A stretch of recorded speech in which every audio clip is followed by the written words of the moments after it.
Bonjour à tous. Aujourd'hui, nous allons aborder la récente et dangereuse escalade des tensions au Moyen-Orient. L'Iran a tiré 181 missiles sur Israël, une attaque considérée comme la plus grave de la dernière décennie. Motivation de l'attaque. Le gouvernement iranien affirme que l'attaque était une réponse à la mort du chef du Hezbollah, Hassan Nasrallah.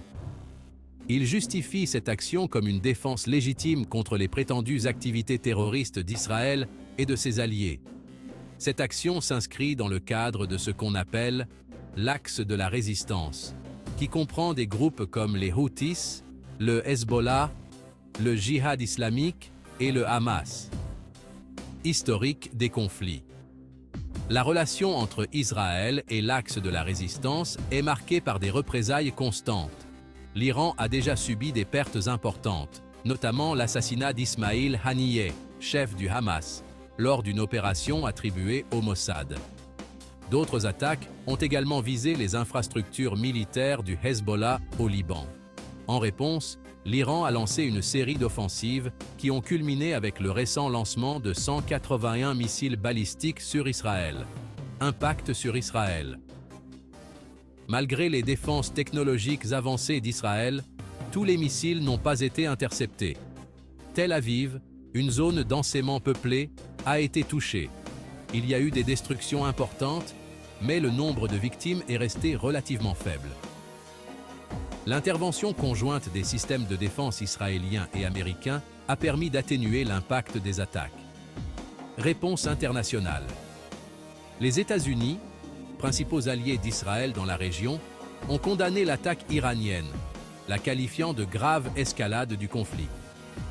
Le Pentagone, qui avait déjà déployé quelques 30 000 militaires au Moyen-Orient, a envoyé de nouvelles troupes après l'attaque. La flotte de porte-avions en Méditerranée et en mer Rouge a été activée pour soutenir Israël dans ses opérations défensives. Contexte géopolitique. Le contexte géopolitique est extrêmement délicat. L'Arabie saoudite, traditionnellement hostile à l'Iran, maintient une position ambiguë vis-à-vis d'Israël.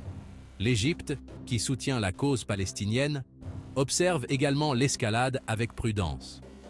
De plus, l'équilibre des pouvoirs dans la région pourrait être influencé par les relations entre l'Iran, la Russie et la Chine. Réponse d'Israël.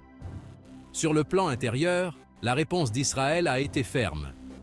Le Premier ministre Benjamin Netanyahou a déclaré qu'Israël se réservait le droit de riposter de manière proportionnée et au moment qu'il jugerait le plus opportun. Les forces militaires israéliennes ont déjà lancé des actions contre des groupes de l'axe de la résistance. Cependant, une attaque directe contre l'Iran est une opération beaucoup plus complexe, compte tenu de la puissance militaire iranienne. Impact politique interne. Politiquement, l'attaque iranienne pourrait renforcer Benjamin Netanyahou, qui était confronté à des critiques internes. L'agression extérieure tend à créer un sentiment d'unité nationale, détournant l'attention des problèmes politiques internes. Position de l'ONU et du Brésil. L'ONU a condamné l'escalade de la violence, mais a été critiquée par Israël pour ne pas s'être prononcée spécifiquement contre les attaques iraniennes. Le Brésil, par la voix du président Lula, a appelé à la désescalade de la violence dans la région. Conclusion. La situation au Moyen-Orient reste tendue et volatile. Les prochaines semaines seront cruciales pour déterminer si le conflit va continuer à s'aggraver ou s'il y aura une tentative de médiation internationale. Restez à l'écoute pour plus d'informations sur ce conflit complexe. À bientôt.